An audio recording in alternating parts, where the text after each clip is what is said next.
हिंदुस्तान में तानाशाही का माहौल बन गया है। फरज जमाली की सिर्फ इतनी गलती थी कि वो किसान आंदोलन में किसानों की हिमायत के लिए गए थे। अगर वो किसानों की हिमायत के लिए ना गए होते तो उन्हें गिरफ्तार ना किया जाता। असल मंशा जो है वो किसान आंदोलन को नुकसान पहुंचाना, उसे कमजोर करना, मतलब प्राइवेसी नाम की कोई चीज नहीं बची है।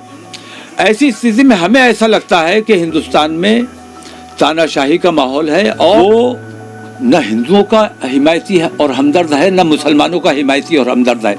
अगर ओवैसी साहब सांप्रदायिक भाषा बोलते हैं तो वो अपनी पार्टी हित के बारे में सोचते हैं, कौम के हित के बारे में नहीं सोचते।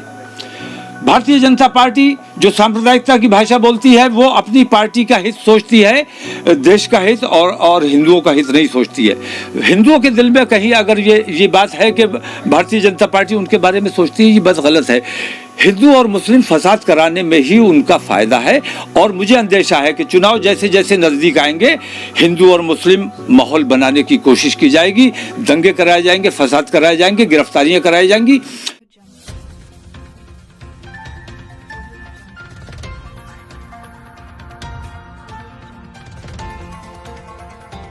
कारवां टीवी हर पल आपके साथ। जिला रामपुर के फरज जमाली की गिरफ्तारी के विरोध में बरेली के तौकीर रजा ने आज एडीजी ऑफिस जाकर गिरफ्तारी देने का ऐलान किया था, लेकिन अधिकारियों के आश्वासन के बाद तौकीर रजा ने अगले जुमे यानी शुक्रवार तक गिरफ्तारी को टाल दिया है।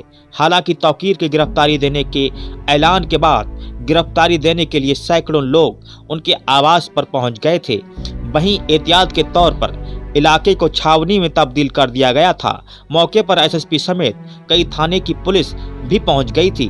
बड़ी संख्या में मौजूद लोगों की ये भीड़ का नज़ारा है शहर कोतवाली थाना क्षेत्र स्थित दरगाह आला हजरत स्थित तौकीर मियाँ के निवास का, जहां आज बड़ी संख्या में लोग तौकीर रजा के समर्थन में गिरफ्तारी देने के लिए आए थे। तौकीर रजा ने कहा कि एडीजी छुट्टी पर हैं और अधिकारियों ने आश्वासन दिया है कि जुमे तक रिहा कर दिया जाएगा, जिस वजह से आज होने वाली गिरफ्तारी को मैंने टाल दिया है। तौकीर रजा ने कहा कि अगर जुमे तक फरज जमाली को रिहा नहीं किया जाता तो वह अकेले जाकर गिरफ्तारी देंगे और फिर गिरफ्तारियों का सिलसिला शुरू हो जाएगा। वहीं मौके पर पहुंचे एसएसपी रोहित सिंह सजमान ने कहा, लोकतंत्र में सभी को अपनी बात रखने का अधिकार है। कारवां टीवी के लिए बरेली से रियाज गुड्डू अंसारी की रिपोर्ट। फैसला लिया जाएगा और जो मुमकिन मदद हो सकेगी इंशाअल्लाह।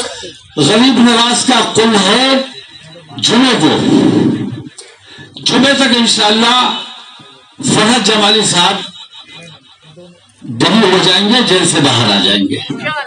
तो जुमे तक के लिए मैं आप लोगों से माजरत चाहता हूं। मैं चाहता था कि जुमे से पहले ये काम हो जाए, लेकिन चूंकि एडीजी साहब यहाँ मौजूद नहीं है और दूसरे जोन का मामला है, इस वजह से मैं तो चाहूंगा कि कप्तान साहब यहाँ तशरीफ लाए हैं, ये अपने मुंह से इस बात को कहें। आप लोगों से मेरी ये दरख्वास्त है, मैंने अधिकारियों से जो बातचीत हुई है, जिम्मेदार अधिकारी है, उन अफसरान की बातों पर मैंने भरोसा किया है और मुझे यकीन है कि मुझे जितनी यकीन दहानी कराई गई है उस पर अमल किया जाएगा और जुमे तक इंशाअल्लाह फरज जमाली साहब जेल से बाहर आ जाएंगे। लेकिन अगर किसी वजह से तासुब की बुनियाद पर या किसी और वजह से अगर इसमें किसी किस्म की कोताही होती है तो इंशाअल्लाह आपको नहीं बुलाऊंगा। इंशाअल्लाह तन्हा पूर को मैं जाके तन्हा गिरफ्तारी दूंगा और आपको इख्तियार देता हूं कि मेरी गिरफ्तारी के बाद आप लोग जो चाहो फैसला करना। ठीक है, बात समझ में आती है। अगर जुमे तक वो बाहर नहीं आते तो इंशाल्लाह हम 2 दिन का और मौका देंगे और पूरी को हम तन्हा गिरफ्तारी जाकर देंगे, अपने साथियों के साथ देंगे। आप लोग उसके बाद आजाद हो, जो फैसला चाहो कर सकते हो। मेरी आप लोगों से तमाम से ये दरख्वास्त है कि जितने लोग भी आए हैं सब्र सुकून के साथ, अमन और शांति के साथ, बहुत एहतियात के साथ अपने घरों को वापस जाएं। आपके आने का बहुत बहुत शुक्रिया। और मैं कप्तान साहब, ये जो आपने एक सवाल उठाया कि एक मौलाना गिरफ्तार हुए, तो आपने एक सवाल उठाया है, तो क्या आपको लगता है कि सरकार कानून से ना चल के एजेंडे पे चल रही है? जब एजेंडा होगा तो गिरफ्तारी होगी, वरना ठीक है। नहीं, सरकार तो एजेंडे पे तो चल ही रही है और उनका वाहिद एजेंडा है। मैं ये देखता हूँ कि सरकार चाहे केंद्र की हो या प्रदेश की हो, देश हित से ज्यादा पार्टी हित के बारे में ये लोग सोचते हैं और अपनी पार्टी को कैसे ज़्यादा से ज़्यादा फ़ायदा पहुंचाया जा सकता है इस बात पे तवज्जो देते हैं। और मैं ये महसूस कर रहा हूँ कि हिंदुस्तान में तानाशाही का माहौल बन गया है। अपनी सोच के मुताबिक आप ना किसी का समर्थन कर सकते हैं ना किसी का विरोध कर सकते हैं। आपको बोलने की इजाज़त नहीं है। अगर बोलेंगे, किसी की हिमायत में बोलेंगे या मुखालफत में बोलेंगे तो पुलिस आपके दरवाजे पे आ जाएगी, आपके यहाँ नोटिस चस्पा कर दिया जाएगा, गिरफ्तारी का माहौल बना दिया जाएगा। फरज जमाली की सिर्फ इतनी गलती थी कि वो किसान आंदोलन में किसानों की हिमायत के लिए गए थे। अगर वो किसानों की हिमायत के लिए ना गए होते तो उन्हें गिरफ्तार ना किया जाता। तो दिखाते कुछ हो और असल तुम्हारी मंशा कुछ है। उनकी असल मंशा जो है वो किसान आंदोलन को नुकसान पहुंचाना, उसे कमजोर करना। जो लोग हिमायत उनकी करना चाहते हैं, अभी उसको दिशा रवि को गिरफ्तार कर लिया गया। तो इस मतलब अपनी बात कहने की अगर हमें इजाजत नहीं है। मैं देख रहा हूँ आज मोबाइल हमारे सर्विलांस पे लगाए जा रहे हैं, टेलीफोन टेप किए जा रहे हैं। टेलीफोन भाई, आदमी मतलब प्राइवेसी नाम की कोई चीज़ नहीं बची है।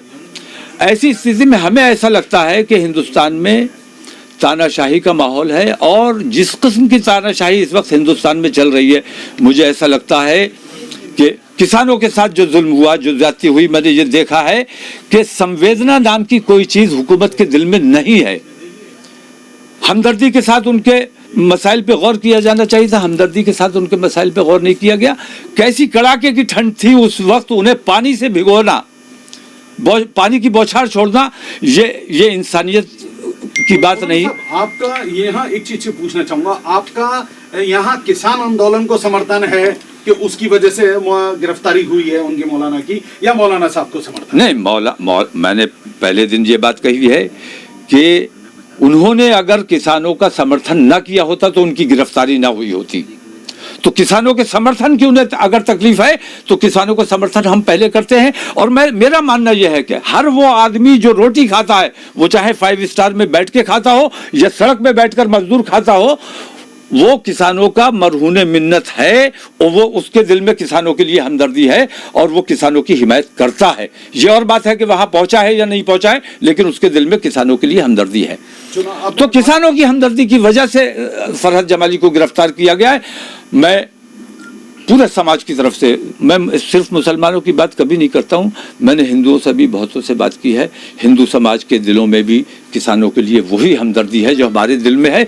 मेरी हुकूमत से लड़ाई नहीं है, हुकूमत की गलत पॉलिसी से लड़ाई है। हम कांग्रेस की हुकूमत थी तब भी हम कांग्रेस की पॉलिसीज के खिलाफ लड़ते रहे। बीजेपी की हुकूमत है, बीजेपी की जो गलत पॉलिसीज हैं, अच्छा काम करो, हम तुम्हारी हिमायत करेंगे, तुम्हारा समर्थन करेंगे। लेकिन ये जो तुमने गलत रणनीति इख्तियार की हुई है और देश से ऊपर अपनी पार्टी का लाभ और हानि देखते हो, ये बहुत बड़ा अन्याय है, देश के साथ अन्याय हो रहा है। आपने चुनाव की बात की कि चुनाव नजदीक आ रहे हैं, इसलिए इस तरीके की चीज। तो चुनाव आते ही ओवैसी भी यहाँ आ रहे हैं उत्तर प्रदेश में, किस तरीके से लेंगे ओवैसी का यहाँ आना? बीजेपी की भी टीम है, कोई आरोप है, या वास्तव में कौन के लिए आ रहे हैं? नहीं, अब देखिए ऐसा है, सांप्रदायिक भाषा जो भी बोले वो न हिंदुओं का हिमायती है और हमदर्द है, न मुसलमानों का हिमायती और हमदर्द है। अगर ओवैसी साहब सांप्रदायिक भाषा बोलते हैं तो वो अपनी पार्टी हित के बारे में सोचते हैं, कौम के हित के बारे में नहीं सोचते। भारतीय जनता पार्टी जो सांप्रदायिकता की भाषा बोलती है वो अपनी पार्टी का हित सोचती है, देश का हित और हिंदुओं का हित नहीं सोचती है। हिंदुओं के दिल में कहीं अगर ये बात है कि भारतीय जनता पार्टी उनके बारे में सोचती है, ये बात गलत है। हिंदू और मुस्लिम फसाद कराने में ही उनका फ़ायदा है और मुझे अंदेशा है कि चुनाव जैसे जैसे नज़दीक आएंगे हिंदू और मुस्लिम माहौल बनाने की कोशिश की जाएगी, दंगे कराए जाएंगे, फसाद कराए जाएंगे, गिरफ्तारियां कराई जाएंगी। तो गिरफ्तारियों से अगर हमें कल डराया जाना है तो हम आज ही अपने आप की गिरफ्तारी पेश करने के लिए तैयार हैं। दरगाहों पर हमला होगा, हमारे उलमा पर हमला होगा, सज्जादगान पे हमला होगा। हम किसी भी हालत में अपने घर पे बैठे नहीं रह सकते। क्या ओवैसी और बीजेपी को एक सा देखते हैं? इसमें थोड़ा कम शब्दों में मैं एक बात साफ कहता हूँ, जो सांप्रदायिक भाषा बोलता है वो अपनी कौम का और देश का हमदर्द नहीं है। देश का भी नुकसान कर रहा है वो, अपनी कौम का भी कर रहा है। हिंदू अगर बोल रहा है सांप्रदायिक भाषा तो वो अपने हिंदू भाइयों का नुकसान कर रहा है। मुसलमान अगर सांप्रदायिक भाषा बोल रहा है तो वो मुसलमानों का नुकसान कर रहा है। हिंदू मुस्लिम एकता यही देश की ताकत है, यही देश को आगे ले जा सकती है। और हिंदू मुस्लिम फसाद हमारे देश के लिए जहर है। इन्हें किसी भी सूरत में हमें रोकना हमारी जिम्मेदारी है। वो वैसी साहब अगर ये भाषा बोलते हैं तो मैं मुखालफत करूंगा, और अगर योगी जी और मोदी जी बोलते हैं तो मैं उसकी मुखालफत करूंगा। सर, अधिकारियों से आपकी क्या वार्ता हुई और अब किस तरह से अधिकारियों ने यकीन दहानी की है कि जुमे तक, जुमेरात को एडीजी साहब आ जाएंगे और इस मामले में जो भी फैसला लेंगे वो एडीजी साहब ही ले सकते हैं, क्योंकि दूसरे जोन का मामला है। तो एडीजी साहब जुमेरात को आ जाएंगे, तो जुमे तक मुझे उम्मीद है, मुझे यकीन दिलाया गया है कि फरज साहब की रिहाई हो जाएगी। और जुमे तक अगर रिहाई नहीं होती तो इंशाल्लाह पीर को इंशाल्लाह हम दोबारा गिरफ्तारी। मौलाना साहब, आप संविधान को जानते हैं, संविधान में पुलिस गिरफ्तार कर सकती है, छोड़ नहीं सकती, न्यायालय छोड़ता है। नहीं, तो वो पुलिस कैसे एश्योरेंस दे सकती है आपको कि वो छोड़ देगी? जो गलत धाराएं लगाई गई हैं, हमारी मांग ये है कि जो गलत धाराएं लगाई गई हैं वो धाराएं हटाई जाएं। उनके ऊपर 302 लगा दी। हम 302 वाले लोग हैं। हम तो अपनी मिल्लत के लिए, अपनी कौम के लिए, अपने देश के लिए हम अपनी जान देने वाले लोग हैं। हम एकता और भाईचारे वाले लोग हैं। हम किसी का कत्ल कर, और कत्ल भी किसका हुआ है? जिसका कत्ल हुआ है वो भी हमारा है, और जो कत्ल के इल्जाम में गिरफ्तार किया गया है वो भी हमारा है। तो अपने बच्चे को हमने खुद कत्ल किया, ये हमारे ऊपर इल्जाम लगाया गया है। ये अन्याय बर्दाश्त नहीं किया जाएगा किसी भी सूरत में। तो कहने का मतलब ये है कि आप सिर्फ धारा की बात करेंगे, लेकिन वो भी कोर्ट में, क्योंकि पुलिस के हाथ से तो बात निकल गई, तो उन्होंने अपना उसी धाराओं में गिरफ्तारी करके जेल भेज दिया। या तो 169 करेंगे या फिर वो अब एडीजी साहब आ जाए, फैसला वही करेंगे। फैसला उन्होंने ही करना है।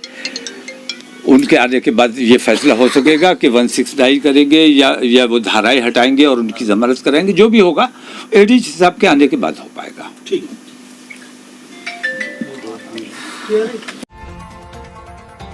कारवां टीवी, हर पल आपके साथ।